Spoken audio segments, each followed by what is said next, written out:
नमस्कार बच्चों, आशा है आप सभी अपने घरों पे अच्छे होंगे। आज हम पढ़ने जा रहे हैं इतिहास का फर्स्ट लेसन, इतिहास एक परिचयात्मक अध्ययन। बच्चों, अगर मैं आपसे पूछूं इतिहास होता क्या है, तो आप कहेंगे कि बीती हुई घटनाएं, उन्हीं का विवरण है इतिहास। लेकिन अगर मैं आपसे पूछूं इतिहास बनता कैसे है, आप कह सकते हैं आप कुछ दिन पहले हुई घटनाओं को जानने के लिए अखबारों का यूज़ कर सकते हैं।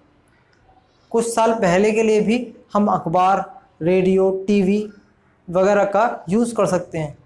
30-40 साल पहले भी ये सब हुआ करते थे, जो कम से कम अखबार आदि तो थे ही। तो तब तक की घटनाएं हम इस तरीके से निकाल सकते हैं और बड़े बूढ़ों से पूछकर इन सभी से जो है हम इतिहास के विषय में जान सकते हैं, 40-50 साल पहले की घटनाओं के विषय में। बाकी क्या आप बता सकते हैं कि 100-200 साल पहले की घटनाओं को जानने के लिए हम क्या कर सकते हैं? तो शायद ही आप, अगर मैं ऐसे पूछूं आपसे, तो कुछ ही लोग होंगे जो ठीक प्रकार से जवाब दे पाएंगे। और अगर हम प्राचीन इतिहास में चले जाएं और पीछे चले जाएं, जैसे हजारों साल पहले की घटनाओं में, तो ये कहना और मुश्किल हो जाता है कि किस तरीके से हम इतिहास का वर्णन कर सकते हैं। तो आज हम जानेंगे कि हमारे देश के इतिहास को जो बनाता है, जो जो चीज़ें बनाती हैं, जहाँ जहाँ से जो है स्रोत लिए जाते हैं, वो क्या क्या हैं, किस तरीके से हमारे देश के इतिहास को रचा गया है, बुना गया है, और इतिहासकार किस तरीके से इतिहास का पता लगाते हैं। और स्पेशली इसमें भी मध्य युग के बारे में जानेंगे। शुरू में कुछ भारत के बारे में जानेंगे कि भारत नाम कैसे पड़ा, थोड़ा प्राचीन विषय में जानेंगे। फिर मेन जो आपकी बुक का जो इतिहास है वो मध्य युग है, ठीक है। तो मध्य युग के विषय में और अच्छी तरह जानेंगे कि मध्य युग के विषय में हम किस तरीके से पता लगाते हैं। तो आगे बढ़ते हैं, देखते रहिए इस पूरी वीडियो को। तो बच्चों, सबसे पहले हम जानेंगे इस पाठ में आपके भारत का नामकरण कैसे हुआ। तो पढ़ेंगे, सबसे पहले आप सभी बच्चे बुक खोल लीजिए अपने सामने, साथ के साथ बच्चों समझेंगे इसमें से भारत का नामकरण कैसे पड़ा। तो भारत शब्द की जड़ें बहुत गहरी हैं। अंग्रेजों व अन्य विदेशियों ने भारत को इंडिया कहकर पुकारा है, परंतु उनसे बहुत कुछ पहले जैसा है। जिस समय आर्यों ने भारत की भूमि पर कदम रखा था, इससे सबसे पहले उन्होंने सिंधु घाटी पर आक्रमण करके सिंधु प्रदेश पर अपना अधिकार स्थापित कर लिया था। तो बच्चों, ये जो कथन है कि आर्यों ने आक्रमण किया सिंधु घाटी सभ्यता के लोगों पर, यह बहुत ही पुराना है। और जो है यही चीज़ NCERT की बुक्स में भी लिखी हुई हैं, जो कि पूरी तरीके से गलत हैं। क्योंकि ये जो कथन है ना, ये अंग्रेज़ों द्वारा बताए गए थे और इस समय ये बिल्कुल भी मान्य नहीं है।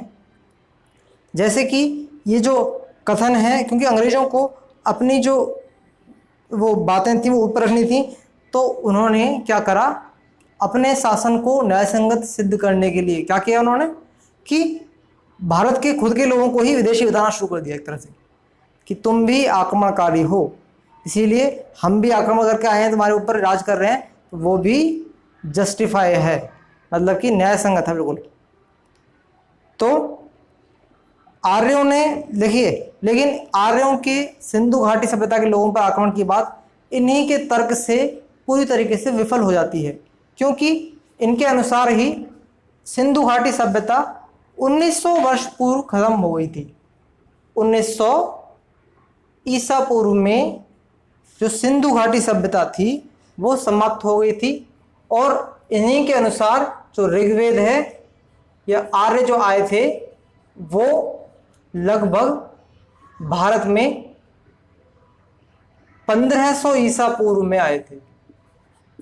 तो काल में कितना अंतर है। तो ऐसा है कि ये तो हमला कर ही नहीं सकते सिंधु घाटी सभ्यता के लोगों पर, और ना ही कोई ऐसा प्रमाण मिलता है कि बहुत ही बड़ी संख्या में आक्रमण हुआ हो। और मैंने एक बार आप सभी लोगों को वसंत सिंधे और नीरज राय की एक रिपोर्ट भी बताई थी, जिसमें कहा गया था कि आर्य भारत के ही मूल निवासी थे और कहीं पे से भी आर्य नहीं आए हैं। तो बच्चों आगे बढ़ेंगे। 7 नदियों की इस पावन धरती को आर्यों ने नाम दिया सप्त सैंधव। बच्चों इसमें जो है ये बोला जाता है, ये बोलते हैं कि सप्त सैंधव यहाँ पर आके बसे आर्य। ठीक है, यहाँ से 5 नदियाँ निकलती हैं, तो 7 नदियाँ निकलती हैं, तो इन्हीं के बीच में ये आकर बसे। इस तरह से जो है ये इनका इतिहास में बताया जाता है। फिर आर्यों ने क्या करा, यह प्रदेश वर्तमान में पंजाब को सूचित करता है, पंजाब के आसपास का जो पूरा एरिया है, पाकिस्तान वाकिस्तान सब आता है इसमें। तो क्या हुआ इसमें, यह प्रदेश वर्तमान में पंजाब को सूचित करता है।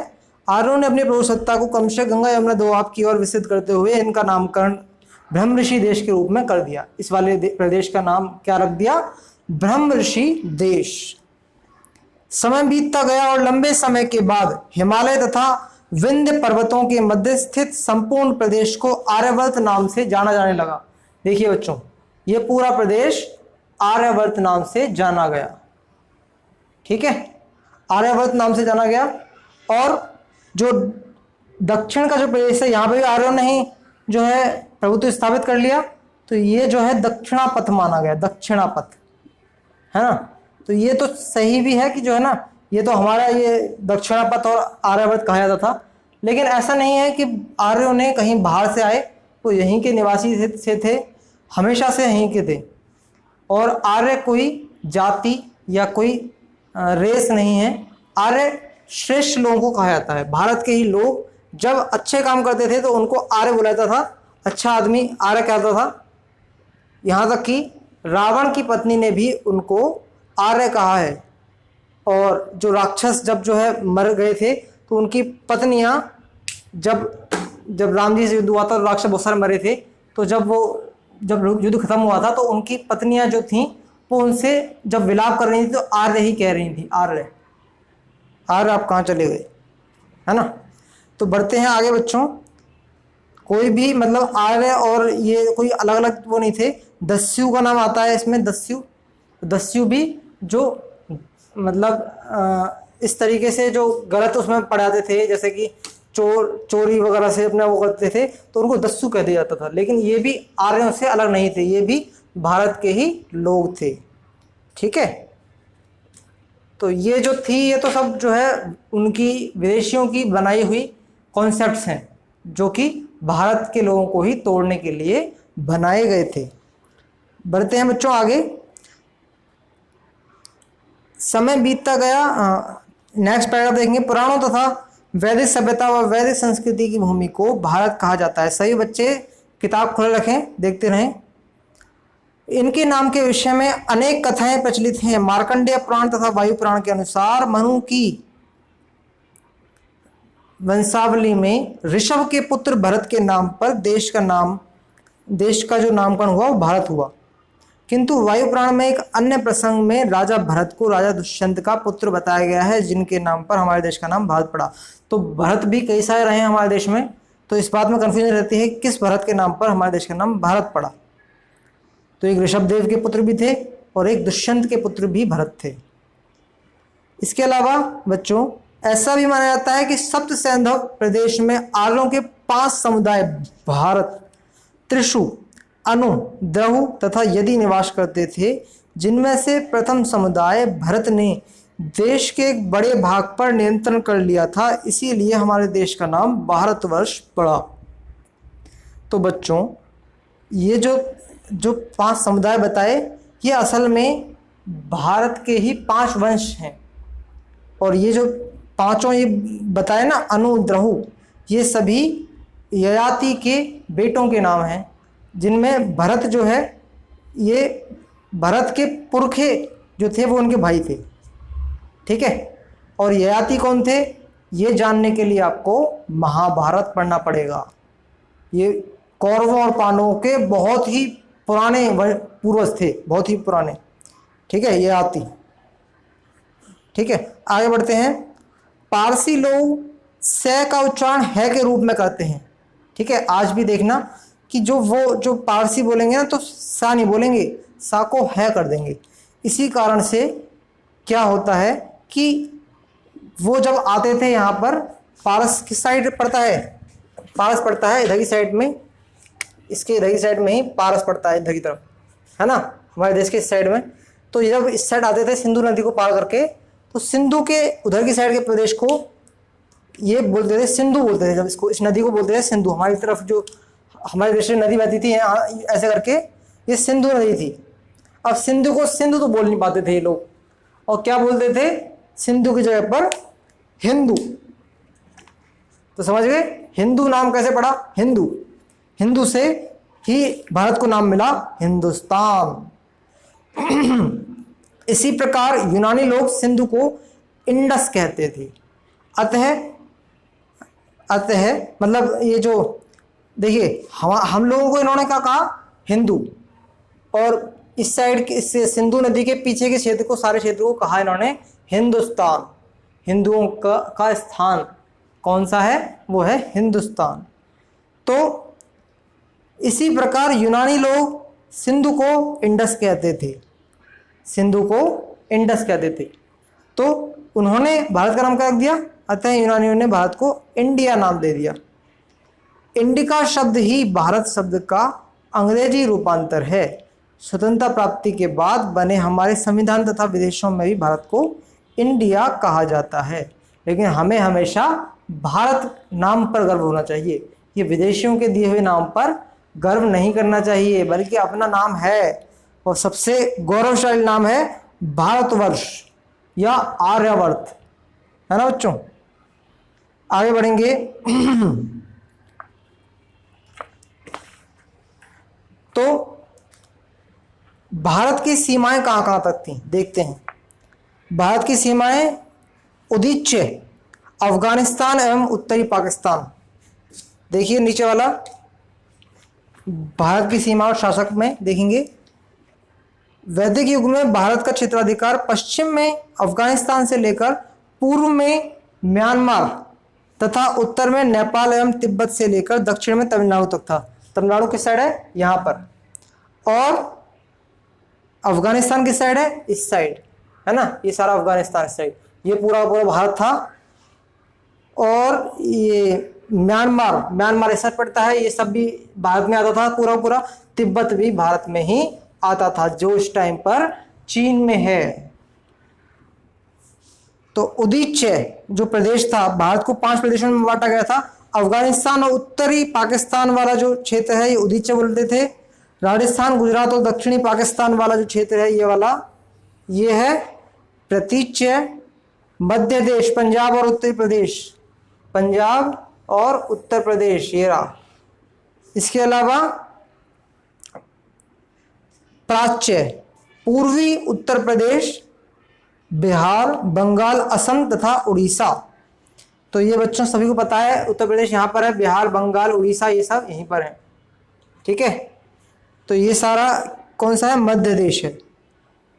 फिर दक्षिण पद्धति, दक्षिण भारत जो है पूरा पूरा है दक्षिण भारत, है ना। तो ये पूरा भारत है हमारा। वर्तमान म्यांमार को उस समय ब्रह्मादेश भी के नाम से भी जाना जाता था। अब आते हैं महाजनपद काल पे। तो महाजनपद काल में क्या हुआ, ये काल कब का था, ये ध्यान से सुनिएगा, 1000 से 500 ईसा पूर्व। अब बच्चों ईसा पूर्व का मतलब तो सभी को पता होगा, तो जिनको नहीं पता बता देता हूँ। ईसा पूर्व बोलते हैं जो 2000, जहाँ पहला जैसे अब चल रहा है 2000, कौन सा 2021 चल रहा है, तो 2021 साल पहले जो है ईसा मसीह का जन्म हुआ था। तो ईसा मसीह के जन्म से 1000, मान लो 1000 ईसा पूर्व बोल रहे हैं, तो 1000 वर्ष पूर्व, ईसा मसीह के जन्म से 1000 वर्ष पूर्व, या 500 ईसा पूर्व बोल रहे हैं तो 500 ईसा पूर्व, 500 ईसा मसीह के जन्म से पूर्व। तो महाजनपद काल कब था, 1000 से 500 ईसा पूर्व में। भारत में 16 जनपद, अंग, मगध, काशी, कौशल, मत्स्य, वज्जी, मल्ल, वत्स, चेदी, कुरु, पांचाल, शूरसेन अवंती, अश्मक, गांधार तथा कंबोज थे, जो कि बुद्ध के समय में भी विद्यमान थे। चंद्रगुप्त मौर्य ने गांधार, सिंध तथा पंजाब को अपने साम्राज्य में लाते हुए उपमहाद्वीप के अधिकांश भाग को एक राजनीतिक क्षेत्र में लाने का महान काम करा था। देखो पूरा जो है ये भारत को अपने उसमें ले लिया था, थोड़ा सा भाग ले गया था यहाँ पर चंद्रगुप्त मौर्य ने। चंद्रगुप्त मौर्य के विषय में मैंने कईयों बार बच्चों को बताया है, ठीक है। तो ये पूरा क्षेत्र जो है चंद्रगुप्त मौर्य ने अपने क्षेत्राधिकार में ले लिया था। और गुप्त काल में एक और महान साम्राज्य की स्थापना हुई थी, कौन से? गुप्त साम्राज्य। जो गुप्त मौर्य साम्राज्य थोड़ा छोटा था, यहां तक आता था उसका क्षेत्रफल, है ना, काफी बड़ा था वैसे तो, लेकिन मौर्य साम्राज्य से काफी कम था। फिर भी एक बड़ा साम्राज्य बोला जाता है इसको, गुप्त साम्राज्य। यह भी एक महान साम्राज्य रहा हमारे देश का।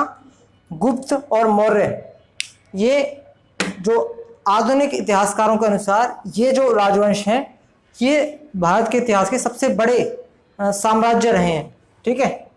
लेकिन असल इतिहास क्या है, असल इतिहास में कितने बड़े बड़े राजा रहे हमारे देश के, वो कहना मुश्किल है, क्योंकि जो है ना, जो इतिहास लिखा जाता है वो कुछ निश्चित विचारधाराओं के अनुसार लिखा जाता है। विचारधाराएं क्या होती हैं, इनके विषय में बच्चों आप आगे पढ़ेंगे, विचारधाराएं क्या होती हैं, ठीक है। तो असल विचारधारा, जैसे कि बताए, थोड़ा सा आइडिया देता हूं आपको। एक होती है वामपंथी विचारधारा, एक होती है दक्षिणपंथी विचारधारा। तो वामपंथी विचारधारा जो होती है, ये जो होती है ना, ये मार्क्स की विचारधारा है ना। तो ये लोग थोड़ा राष्ट्रवादी या राष्ट्र से शब्द से नफरत करते हैं, तो इसीलिए इनको भारत शब्द में, भारत के लोगों में या भारत की जो राष्ट्रीय अस्मिता है उसमें इतनी ज़्यादा रुचि नहीं थी। इसीलिए ये लोग भारतीय उपमहाद्वीप कहते हैं, जो देश है हमारा उसको भारतीय उपमहाद्वीप बोलते हैं, कभी भी देश नहीं बोलते। तो जो है उनकी विचारधारा के अनुसार इसको लिखा गया। तो ये किसी भी राष्ट्र की अस्मिता से या देशभक्ति से इनको कोई मतलब नहीं होता। तो ये जह चाहे इन्होंने जो इनके मन में आया उस हिसाब से इन्होंने इतिहास को बनाया। और वामपंथी का ही युग था, क्योंकि जब नेहरू जी, चाचा नेहरू हमारे, वो प्रधानमंत्री बने तो उन्होंने इतिहासकारों के रूप में वामपंथियों को इतिहास को लिखने के लिए दिया। तो वामपंथियों ने केवल अपने हिसाब से लिखा। इसके अलावा एक और विचारधारा होती है दक्षिणपंथी विचारधारा। दक्षिणपंथी विचारधारा पूर्ण तरीके से राष्ट्रवादी होते हैं वो लोग, और वो राष्ट्र के उस पर चलते हैं कि राष्ट्र के हिसाब से लिखते हैं वो, है ना। अगर उनके हिसाब से चलेंगे तो ये देश जो है बहुत ही बड़ा माना जाएगा। और कई बार आपने देखा होगा राष्ट्रवादी, जैसे कि आरएसएस जो है वो पूरा बताती है कि ये पूरा जो ये म्यांमार वगैरह ये जितने भी सब थे, ये सब हमारे ही देश का हिस्सा थे कभी ना कभी, है ना, बताते हैं ना। और ये और भी उधर तक का, ये कंबोडिया, म्यांमार और ये इंडोनेशिया, आगे तक ये सारा भारत का ही हिस्सा था, अखंड भारत का। तो भारत कितना बड़ा था, कहाँ तक इसकी फैलाव था, ये आज कहना बहुत ही मुश्किल है। भारत को खुद नहीं पता कि भारत ने कितना भारत खोया है ना। तो आगे बढ़ेंगे। भारतीय इतिहास के तीन काल कौन कौन से हैं बच्चों? पहला काल है प्राचीन, इसको जानते हैं थोड़ा सा।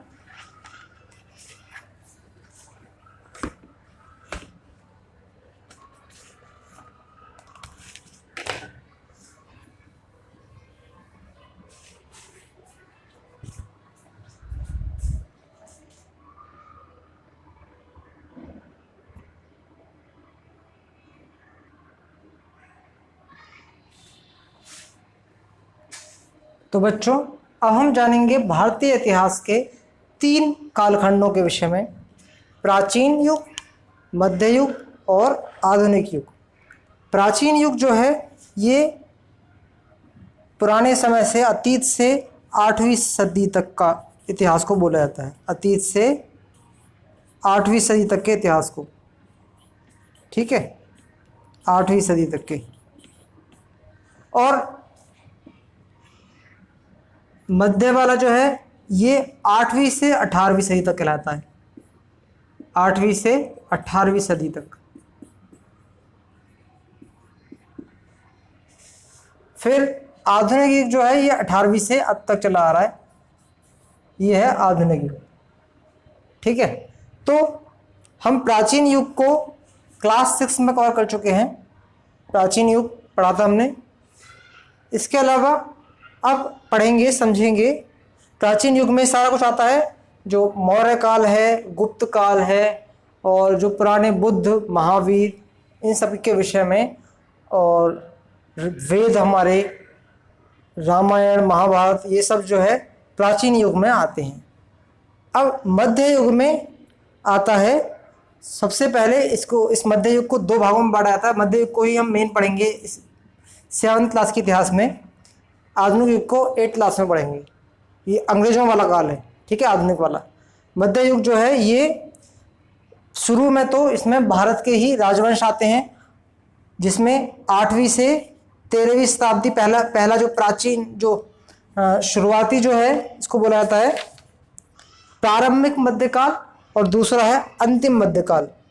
प्रारंभिक मध्यकाल जो है वो है 8वीं से 13वीं शताब्दी तक का, और जो अंतिम मध्यकाल है वो है 13वीं से 18वीं शताब्दी तक का। तो 8वीं से 13वीं शताब्दी तक का जो इतिहास है वो भारत के जो हिंदू शासक हैं उनका जो इतिहास रहा है, जैसे कि चोल, चेर, पांड्य, पाल, प्रतिहार, गुर्जर प्रतिहार, जो आज के जो विभिन्न प्रकार के लोग हैं, विभिन्न जो है वंश हैं, जिनके नाम सुनते हैं मशहूर, वो इस समय पर प्रकट हुए थे।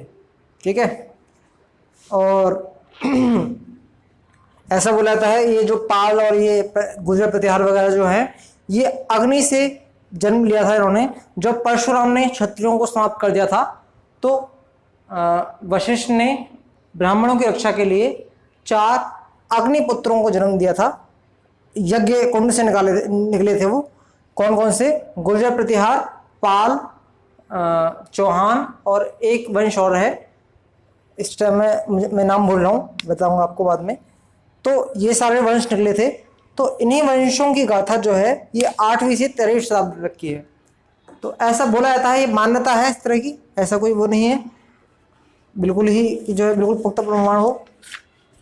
बढ़ेंगे आगे, और इसमें फिर जो है जो अंतिम मध्यकाल है, इसमें हम तुर्क, अफगान और ये जो मुगल आए थे, आक्रमणकारी थे, इनके विषय में पढ़ेंगे। अब देखिए, इस काल की विशेषता, एक मुख्य विशेषता यह है कि इस काल में भारत पर आक्रमण शुरू हो गए थे। मतलब कि बार बार आक्रमण होने लगे थे लूट के लिए अरब देशों से। तो समझेंगे कि इस काल के क्या स्रोत हैं, किस किस तरीके से इसके इतिहास को प्राप्त किया जाता है। तो प्रारंभिक मध्यकाल में समझ गए आप, इसमें क्या क्या विकास हुए इसको देखेंगे जरा एक बार, पेज नंबर 4 पर। मध्यकाल के दौरान प्रमुख विकास, क्या क्या विकास हुए? इतिहासकार और पुरातत्वविदों ने मध्य युग से संबंधित अनेक ऐतिहासिक साक्ष्य उपलब्ध कराए हैं। इस अवधि के दौरान हिंदू और मुस्लिम संस्कृतियों के विशेष तत्वों के सम्मिश्रण से एक नई संस्कृति, से भारतीय संस्कृति के नाम से जाना जाता है। इन 2 संस्कृतियों के संयोग से कला, स्थापत्य, साहित्य, संगीत, चित्रकला आदि में नए आयाम देखने को मिलते हैं।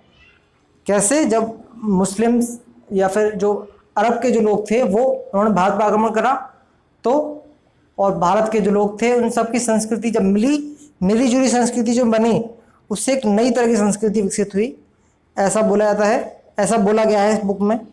कला, स्थापत्य, साहित्य, संगीत, चित्रकला, इन सभी में एक नई डायमेंशंस देखने को मिली। ठीक है, नई तरीके की चित्रकलाएं पहले जैसे थी उससे और भी नई तरीके आ गई, या फिर पहले वालियों में कुछ नई चीज़ों का समावेश हो गया, है ना, इस तरीके से। बढ़ेंगे आगे। यह वही काल था जब धातु की बनी मुद्रा के प्रचलन से देश का आर्थिक विकास हुआ। इसी काल में कृषि तथा, देखिए धातु की मुद्रा का प्रचलन हो गया इस समय में। ठीक है, इसी काल में कृषि तथा व्यापार वाणिज्य के क्षेत्र में भी पर्याप्त विस्तार हुआ। भारत की अधिकांश प्रादेशिक भाषाएं इसी काल में विकसित हुईं। जितनी भी प्रादेशिक भाषाएं हैं, मराठी और ये जितनी भी हैं, गुजराती वगैरह, ये सब इसी काल में विकसित हुई हैं। इस युग में हमारे भोजन और वेशभूषा में भी अनेक परिवर्तन हुए। बहुत सारे लोग मांसाहारी हो गए, बहुत सारे तरह तरह की चीज़ें खाने लगे, नई नई चीज़ें आई, क्योंकि वहाँ से जो बाहर के जो आक्रांता थे वो अपना अपना सामान, अपने अपने जो व्यंजन थे वो लेके आए, उनकी रेसिपीज लेकर आए, है ना। बाकी ऐसा बोला, ये सब तो एक बोलने वाली बात है कि सिर्फ ये लेके आए, लेकिन इन्होंने हमें दुख बहुत ज़्यादा दिया। ये ध्यान रखिए, हमारे लोगों को बहुत ही ज़्यादा शोषण किया गया उस समय पर। ये जो समय है बहुत ही दर्दनाक समय रहा भारत के लोगों के लिए। इस युग में हमारे भोजन तथा वेशभूषा में भी अनेक परिवर्तन हुए। जो हमारे कपड़े वगैरह थे, भोजन था, सभी में परिवर्तन हुए। भक्ति एवं सूफी संतों ने हिंदू और इस्लाम धर्मों के मूलभूत सिद्धांतों की अच्छी समझ प्रस्तुत की, जिससे आपसी तालमेल तथा सहिष्णुता की भावना उत्पन्न हुई। भक्ति एवं सूफी, भक्ति कौन से हैं बच्चों? जैसे कि नानक हुए, कबीर हुए और तुलसी हुए, तुलसीदास, हमारे सूरदास, मीराबाई, ये सब जो भक्ति कवि, भक्ति संत रहे। और साथ ही सूफी संत भी, जो इस्लाम में जो है सूफी संत होते हैं वो कुछ उदार विचारों के होते हैं। इस्लाम में बहुत सारे लोग कट्टर विचारों के होते हैं, लेकिन कुछ उदार विचारों के भी लोग होते हैं जिनको सूफी कहा जाता था। सूफी संत जो हैं वो भी ऐसे ही थे जैसे हमारे संत थे, ऐसे ही लगभग बोला जा सकता है। कुछ लोग नहीं भी मानते कि सूफी संत जो है भक्ति संतों के बराबरी की जा सकती, लेकिन माना जा सकता है। देख मतलब जो है तुलना करी जाती है इनकी। सूफी संत जो हैं ये भी अपने कव्वालियों आदि के माध्यम से इसके जो इस्लाम के जो मूलभूत जो सिद्धांत हैं उनका प्रचार करते थे। अब बढ़ते हैं आगे। जैसे कि सूफी संतों में एक जो है अजमेर शरीफ जो है उनकी ख्वाजा मोइनुद्दीन चिश्ती की जो दरगाह है वो सूफी संत हैं वो एक, है ना। इस काल में दीन इलाही और सिख धर्म के अतिरिक्त कई अन्य धार्मिक विश्वास, सामाजिक रीति रिवाज, परंपराओं आदि का विकास इसी काल में हुआ। दीन इलाही भी बच्चों एक धर्म रहा है और सिख धर्म इसी काल में जन्म हुआ। सिख धर्म का भी दीन इलाही जो है अकबर ने चलाया था, ठीक है, ध्यान रखना इस बात को। अकबर का चलाया हुआ धर्म है ये। इसका और सिर्फ एक ही आदमी दीन इलाही धर्म में गया था, वो था बीरबल। इस काल के दौरान समाज में स्त्रियों की सामाजिक स्थिति दिन पर दिन गिरती चली गई।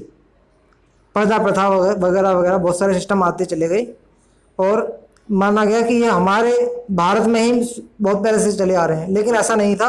ये बहुत सारी कुरीतियाँ इस टाइम पे आई थी, ठीक है। जैसे कि ये जो सती प्रथा वगैरह हुई, और सती प्रथा के अलावा ये जो हुआ जो राजपूत महिलाएं अपने आप को जला देती थी, मुझे उस प्रथा का नाम नहीं याद इस टाइम, उसमें जब जो है आक्रमण कर देते थे मुस्लिम आक्रांता, तो जो राजपूत महिलाएं होती थीं, जब जो है अगर राजपूत हारते थे, मतलब हारे होते थे, पता चल जाती थी, तो उससे पहले ही वो दाह संस्कार कर लिया करती थी अपना, पहले ही वो अग्निकुंड में आग लगाकर। और जो राजपूत जो वीरांगनाएं थीं वो कूद जाती थी पहले, ताकि उनके हाथों में जो जानवर हैं, जानवर लोग हैं जो बिल्कुल हवस सवार हैं इनके सर पर, वो उनके हाथों में वे जिंदा नहीं लग पाए, ठीक है। आगे बढ़ेंगे। भारत की आर्थिक संपन्नता ने विश्व के अनेक देशों को इतना आकर्षित किया कि उनके बीच भारत के साथ प्रत्यक्ष व्यापार संबंध स्थापित करने की होड़ लग गई। तो भारत की जो आर्थिक संपन्नता थी उसने इतना ज़्यादा लोगों का ध्यान आकर्षित कर दिया इस टाइम पर कि जो है लोग जो है यहाँ पर व्यापार करने के लिए होड़ मच गई। लेकिन ये कथन भी पूरी तरीके से सही नहीं है, क्योंकि ऐसा नहीं है कि इसी काल में ऐसा हुआ था, यह तो बहुत समय से चला आ रहा था। गुप्त काल हुआ, मौर्य काल हुआ, उस समय भी हमारे व्यापारिक संबंध पूरे विश्व से थे, बल्कि इस समय से ज़्यादा थे, ये ध्यान रखिएगा। गुप्त काल में सबसे ज़्यादा जो है स्वर्ण युग रहा है हमारा, ऐसा बोला जाता है, और शायद उससे पहले रहा होगा, हमें पता भी ना हो।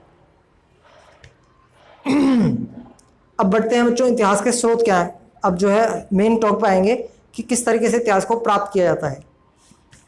तो साहित्यिक स्रोत हैं, देखिए साहित्य होता है, एक प्रातात्विक स्रोत होते हैं। साहित्यिक स्रोत में क्या आता है, जो किताबें होती हैं, लिखी हुई किताबें हैं किसी की, है ना, कुछ लिख दिया तो उससे पढ़कर हम जान सकते हैं इतिहास को। और पुरातात्विक स्रोत क्या हुए कि कुछ चीज़ें मिल गई, उससे हम अंदाजा लगा रहे हैं कि क्या रहा होगा, किस तरीके से यूज़ करते होंगे, किन चीज़ों को खाते होंगे ये लोग, इस चीज़ पे अंदाजा लगाया जाता है फिर, है ना। तो ये दोनों चीज़ साहित्यिक और पुरातात्विक दोनों एक दूसरे की पूरक हैं, ये एक दूसरे के बिना नहीं चल सकती। लेकिन कुछ लोग क्या करते हैं कि पुरातात्विक स्रोत को पकड़ेंगे तो पुरातात्विक स्रोत को भी पकड़ के बैठ जाएंगे कि इससे पुरानी अगर चीज़ नहीं है तो इतनी पुरानी सभ्यता थी बस ये। और जो साहित्यिक स्रोत को पढ़ेंगे तो साहित्यिक स्रोत को ही पढ़ के बैठ जाएंगे, और वो पुरातात्विक स्रोतों को बिल्कुल भी हाथ नहीं लगाते। तो ऐसा नहीं होना चाहिए, दोनों एक दूसरे के पूरक होने चाहिए, ठीक है। तो बढ़ेंगे आगे। साहित्यिक स्रोतों में बच्चों क्या क्या आता है, देखिए जो प्रारंभिक मध्यकाल था, इसमें जो हमें साहित्यिक स्रोत मिलते हैं ये ताम्र पत्रों पर, तांबे के पत्रों पर या फिर भोजपत्रों पर लिखे विवरणों से प्राप्त होता है। भोजपत्र भुज नामक वृक्ष की छाल से बनाया गया एक उस पर लिखा जाता था, भुज की छाल पर लिखा जाता था, भुज नाम के वृक्ष की छाल पर। तो इन सब पे लिखा जाता था उस टाइम पर। लेकिन जब 13वीं शताब्दी शुरू हुई तो उस समय तक कागज़ आ गया था, चीन में आविष्कार हो गया था ऐसा माना जाता है। तो 13वीं शताब्दी से हमें जो पुस्तकें हैं वो कागज़ पर छपी हुई मिलती हैं। अब बढ़ेंगे आगे बच्चों, तो इसमें हमें क्या क्या मिलता है। साहित्य में हमें दंडी का दश कुमार चरित, बाणभट्ट का हर्षचरित, कलहण की राजतरंगिणी बिल्हण का विक्रमांक देव चरित, चंद्रबरदाई का पृथ्वीराज रासो, क्षेमेंद्र का कुमारपाल चरित। ये बच्चों याद रखना इनको, किसका क्या था, ठीक है, एकदम याद होना चाहिए एकदम। तो दंडी का दश कुमार चरित, बाणभट्ट का हर्षचरित, इसमें बाणभट्ट ने जो है हर्षवर्धन थे उनकी जो है पूरी जीवनी लिखी हुई है। कलहण की राजतरंगिणी में कश्मीर के राजाओं का इतिहास है। ऐसे ही विक्रमांक देव चरित, चंद्रबरदाई का पृथ्वीराज रासो जो है इसमें पृथ्वीराज चौहान के विषय में बताया गया है। ऐसे कुमारपाल के विषय में बताया गया, क्षेमेंद्र ने बताया है। ऐसे ही बहुत सारे ऐसे ग्रंथ मिलते हैं बहुत सारे। उपर्युक्त साहित्यिक रचनाओं के अतिरिक्त विशाल लौकिक साहित्य की भी रचना हुई, जिसमें शब्दकोश, व्याकरण, नाट्यशास्त्र, चिकित्सा, धर्म, गद्य, कथा आदि सम्मिलित हैं। लेकिन इनसे इतिहास का यूज नहीं होता, इसलिए जो है इतिहास में इतना ज़्यादा यूज नहीं किया जाता इनको, चिकित्सा वगैरह को। तो वो इतिहास में यूज़ करा जाता है जो राजवंश जो होते हैं उनकी जीवनी, ठीक है, इतिहास लिखने में यूज़ करी जाती हैं। विदेशी यात्रियों तथा इतिहासकारों के विवरण, तो बच्चों ये भी बहुत ही महत्वपूर्ण है, इनको अच्छे से पढ़ना। विदेशी यात्री जब आते थे यहाँ पर भारत में तो वो जो देखते थे उनके लिए हर चीज़ नई होती थी, तो नई तरीके से देखते थे। हमारे अगर देखो आप जो है अपने घर में जो चीज़ रोज़ देखते हैं तो आपको सामान लगेंगी, लेकिन कोई बाहर से आएगा उसको आपके घर में हर एक चीज़ नई नई दिखेगी। आप भी किसी और के घर में जाओगे तो उसको आपकी चीज़ एकदम नई नई दिखेगी, कुछ और ही मतलब अलग दिखेगा नया नज़ारा, तो उसको आप लिखोगे या फिर अपने मस्तिष्क में भर लोगे, लेकिन अपने घर की चीज़ को आप इतना ध्यान नहीं दोगे। इसी तरीके से विदेशी यात्री जब आते थे हमारे देश में तो वो हमारे विवरणों को लिखते थे कि हमारे देश के लोग कैसे रहते थे उस टाइम पर, ठीक है। उस तरीके से हमारे देश के लोग नहीं लिख सकते थे क्योंकि जो है उनके लिए सब नॉर्मल था, ठीक है। तो इसलिए विदेशी यात्रियों के विवरण जो विवरण है वो भी बहुत महत्वपूर्ण है, जैसे कि अल बरूनी का किताबुल हिंद या फिर मिनहाज का क्या 13वीं शताब्दी में लिखा गया ग्रंथ, और ऐसे ही बहुत सारे ग्रंथ लिखे गए। इब्न बतूता ने लिखा था और बहुत सारे इन्होंने लिखा था, ठीक है। इसको अच्छे से पढ़ना, जो जिन विदेशी यात्रियों के नाम दिए गए हैं इनको अच्छे से याद करना और पढ़ना इसको। साहित्यिक कृतियाँ बहुत सारी लिखी गई जिनमें तुझु के बाबरी, आइन अकबरी और तुझु के जहांगीरी उल्लेखनीय हैं, ठीक है। और इनमें चित्रों से सुसज्जित हैं, सारी चित्र बनाए हुए हैं इसमें, इनमें सुंदर सुंदर चित्र। सूक्ष्म चित्रकला मतलब कि एकदम हर एक पॉइंट को बहुत ही बारीकी से दर्शाया गया है कि कहाँ पर क्या चीज़ है, ठीक है। किसी इंसान की बॉडी को दिखाया गया तो बहुत ही बारीकी से कि कहाँ पर कितनी सिलवट पड़ी हुई है, सिर में कितनी सिलवट पड़ी हुई है, हर एक चीज़ बारीकी से बताई गई है। बढ़ेंगे आगे। आत्मकथाएं और संस्मरण, जो खुद लिखते थे राजा अपनी आत्मकथा। जीवन कथाएं जो दूसरे लिखते थे उन्हीं की आत्मकथाओं को, जैसे कि कल्याण की राजतरंगिणी, पृथ्वीराज रासो जो है, ये सारी जो हैं। अब आते हैं बच्चों पुरातात्विक स्रोत पर, जो चीज़ें हमें लिखी हुई नहीं मिलती, जिनसे हम अनुमान लगाते हैं इनसे। तो शिलालेख मिलते हैं। शिलालेख क्या कहते हैं? शिलालेख से हमें विविध प्रकार की सूचनाएं प्राप्त होती हैं। ये शिलालेख ताम्र पत्रों पर लिखे जाते थे अथवा पत्थर एवं शिलाओं पर उत्कीर्ण होते थे, मतलब छुपे, मतलब जो है उनको गाड़ा जाता था, इस तरीके से गाड़ के उन पर सब लिखे जाते थे शिलालेख, ठीक है ना। तो ऐसे शिलालेख अनेक गांव और मंदिरों से प्राप्त हुए हैं और इनके अध्ययन को कहा जाता है शिलालेख विद्या, ठीक है। तो इन पे क्या क्या वर्णन होते थे? तो महत्वपूर्ण घटनाओं का वर्णन होता था, उनकी तिथियों का वर्णन होता था कि क्या हुआ था इस दिन, किस लिए शिलालेख बनवाया गया, शासकों के गुण क्या थे कि अशोक जो है ऐसा रहा था, अशोक वैसा रहा था, है ना। सिक्के भरपूर मात्रा में मिलते हैं। तो सिक्के किस टाइम पर कैसे सिक्के मिलते हैं, क्या वो सोने के हैं या पत्थर पर लिखे हुए हैं, उन सिक्कों से उस टाइम की सभ्यता की आर्थिक दशा का पता चलता था, किस तरह की सभ्यता रही होगी। सोने चांदी सिक्के हैं तो बहुत अमीर सभ्यता रही होगी, और अगर पत्थर के हैं तो शायद थोड़ी सी गरीब रही होगी। इस तरीके से मतलब अंदाजा आ जाता है। या फिर जो है उस पर लिखित छपा हुआ है कुछ, राजा का क्षेत्र है, राजा किस तरह का रहा होगा, जैसे कि हर्ष था वो, या गुप्त काल का राजा था वो, उसको जो है संगीत का भी शौक था और लड़ने का भी शौक था बहुत ज़्यादा। तो दोनों तरीके से था। उसके सिक्के ऐसे ही हैं, सितार बजाते हुए, और साथ में उसके घाव वगैरह सब जो है हैं उसमें। तो जो है वो सिक्के इस तरह के थे। तो सिक्के भी बहुत सारी चीज़ें बताते हैं हमें। स्मारक, मंदिर, किले एवं महल, ये जो चीज़ें हैं ये सब भी हमें बहुत सारी जानकारियाँ देती हैं, क्योंकि ये बहुत ही बड़े बड़े विशाल जो है स्ट्रक्चर्स होते हैं और बहुत ही ज़्यादा जानकारी इनसे मिलती हैं। तो थोड़ा सा इनको ब्रीफ में जानकारी देता हूँ आपको। मध्ययुगीन शासकों ने अनेक स्मारक, मंदिर, मस्जिद, किले तथा महल बनवाए।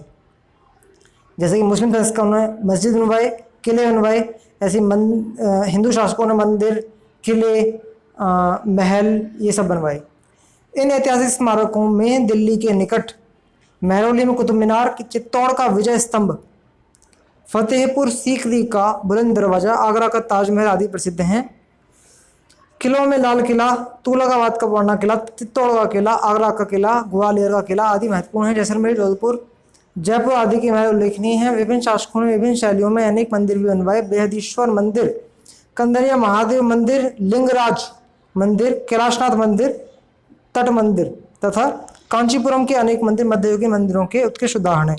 तो बच्चों देखो, एक कैलाशनाथ मंदिर की विशेषता मैं आपको बता दूं कि ये मंदिर इस तरीके से बनाया गया है कि एक पूरे पे एक पत्थर को, केवल एक पत्थर को ही, पूरा एक पत्थर है उसी को ऊपर से काटकर बनाया गया है। ऊपर से शुरू करा गया इसको, इस मंदिर को ऊपर से, चोटी से शुरू करके।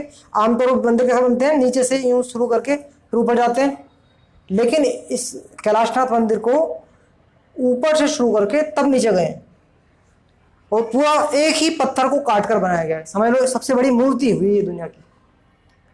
मंदिर जो है ये मूर्ति की तरह एक तरह से, तो बहुत बड़ा मंदिर है, ऐसे नहीं है छोटा मोटा हो।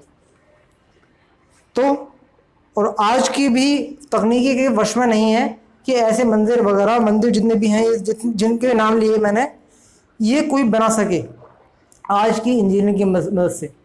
तो ऐसी इतनी विकसित हमारे देश की सभ्यता रही। अब बच्चों आगे बढ़ते हैं ज्ञान की गागर में। जिस समय चीन में बौद्ध धर्म ने पदार्पण किया उस समय चीन के लोग भारत को तियानयू के नाम से पुकारते थे। ध्यान रखना बच्चों। उपमहाद्वीप किसे कहते हैं? एक विशाल देश जिसमें महाद्वीप की सही विशेषताएं विद्यमान होती हैं। वृत्तांत किसे कहते हैं? कृषि के विषय में भी लिखे गए विवरण, कुछ भी जानकारी लिखी गई है। शिलालेख पत्थर के ऐसे टुकड़े जिन पर राज आज्ञाएं खुदी होती हैं। तो बच्चों इसी के साथ आपका ये पाठ समाप्त होता है। ये वीडियो जो है अधिक लंबी बन गई है, इसलिए थोड़ा सा यहीं पे समाप्त करता हूँ, वरना मैं और भी बताता आपको इसके बारे में। वैसे लगभग सब कुछ कवर कर दिया है मैंने आपको, और अच्छे से आपको क्लियर हो गया होगा ये पाठ भी। इसकी क्वेश्चन आंसर्स की PDF में आपको व्हाट्सएप ग्रुप पे भेज दूंगा, तो इसको एक बार अच्छे से रीड करिएगा, बुक ले लीजिए, अच्छे से इसको रीड करना। धन्यवाद।